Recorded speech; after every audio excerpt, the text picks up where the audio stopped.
على من لا نبي بعده.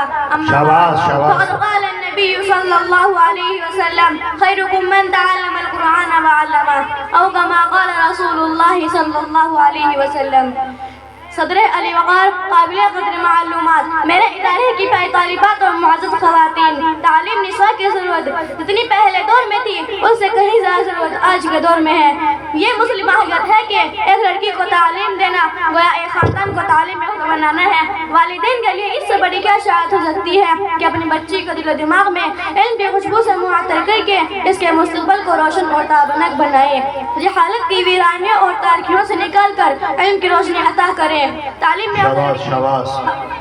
یافتہ لڑکی خاندان اور معاشرے کی زینت ہے، زندگی کی مسرتوں کا چشمہ ہے. علم لڑکیوں کے لیے وہ بہترین زیور ہے جس کی چمک سے روحانی ہوتی ہے. علم ایک محافظ ہے جو علم ایک دوست ہے جو مردن تک ساتھ نہیں چھوڑتا. علم ایک محافظ ہے جو انسان کی ہر حالت میں حفاظت کرتا ہے اور اس کے مقام کو بلند کرتا ہے.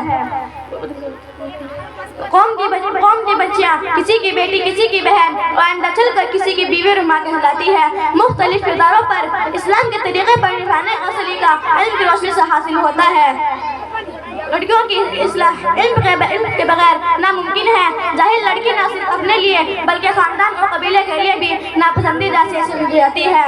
علم کے بغیر بچی کا دین تو تباہ ہوتا ہی ہے، اس کے ساتھ اس کی گود سے پیدا ہونے والی اولاد بھی جہالت کا شکار ہو جاتی ہے. والدین کا یہ فرض اولین ہے کہ اپنی اولاد کو بالخصوص لڑکیوں کو تعلیم سے راستہ کریں، کیونکہ اس سے بڑھ کر والدین کا کوئی عطیہ بچوں کے لیے نہیں ہو سکتا.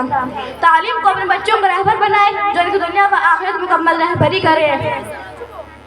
سر پر اس لیے چلو شاباش. قوم کی بچیاں کسی کی بیٹی، کسی کی بہن اور آئندہ چل کر کسی کی بیوی اور ماں کہلاتی ہے. مختلف کرداروں پر اسلام کے طریقے پر نبھانے کا سلیقہ علم کی روشنی سے حاصل ہوتا ہے.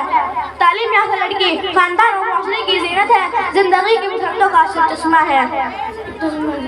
چلو شاباش.